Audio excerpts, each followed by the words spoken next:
Bonjour, frères et sœurs en Christ. Ici, c'est Monsieur Teddy. Et on va encore s'entretenir sur le Covid-19. Il y a un dicton qui dit que science sans conscience n'est que ruine de l'âme. Oui, science sans conscience n'est que ruine de l'âme. Quand les hommes ont pensé se débarrasser d'une montagne, parce qu'il y avait des pierres précieuses sous la montagne, ils ont créé la dynamite pour faire écrouler la montagne et prendre ce qui était nécessaire pour le besoin du service à l'humanité. Mais alors, pourquoi science sans conscience est ruine de l'âme?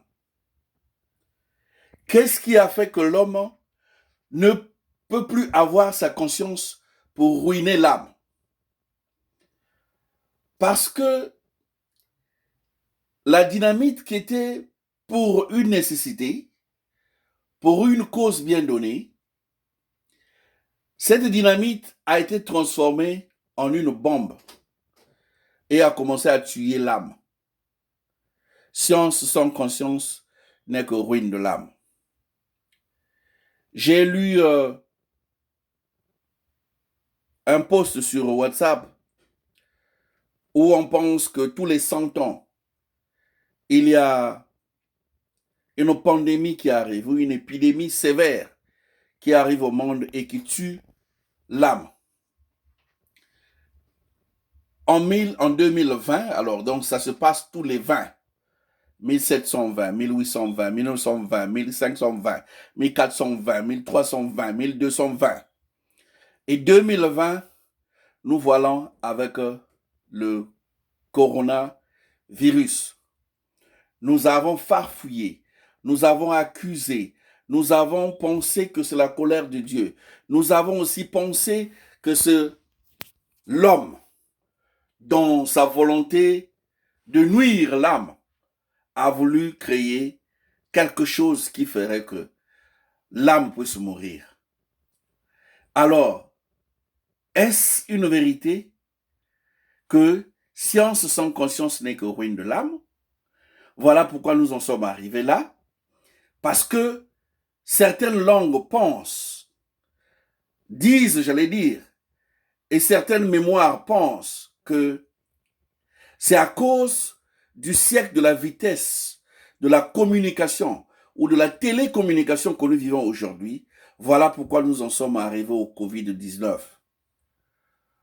Parce que science sans conscience devait nuire l'âme. Oui, le siècle de la vitesse, de l'Internet, où l'information qui est partie de Kinkala est arrivée à la seconde près à Dubaï et ça a traversé par la Russie. Ça arrivé aux confins de la Namibie, du siècle de la vitesse. Les hommes ont voulu que ça soit plus vite qu'avant. Et donc, ils sont arrivés au 5G. Cette 5G qui émet des ondes comme les ondes de la radio, ce serait la cause du Covid-19.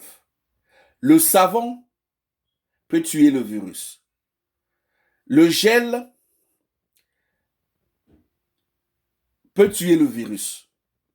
Lavez-vous les mains tout le temps. Quand vous êtes sorti, quand vous êtes revenu, lavez-vous les mains. La petite chaleur de 30 degrés peut tuer le virus. Finalement, c'est quoi ce virus de corona? En quoi est-il capable de tuer l'âme? Et son origine, c'est quoi?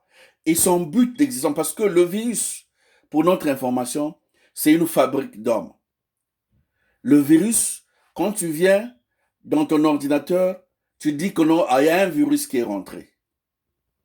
Celui qui viendra pour réparer le virus, il ne viendra pas avec les pinces et les tournevis, mais il viendra avec un CD qu'il va appeler antivirus. Parce que le virus qu'il y a dans ton ordinateur, c'est un programme. Et le CD qu'il a antivirus, c'est aussi un programme. Alors le virus du corona, c'est quoi? Pour que l'eau tiède puisse tuer le virus. Pour que le gel puisse tuer le virus qui est dans les mains.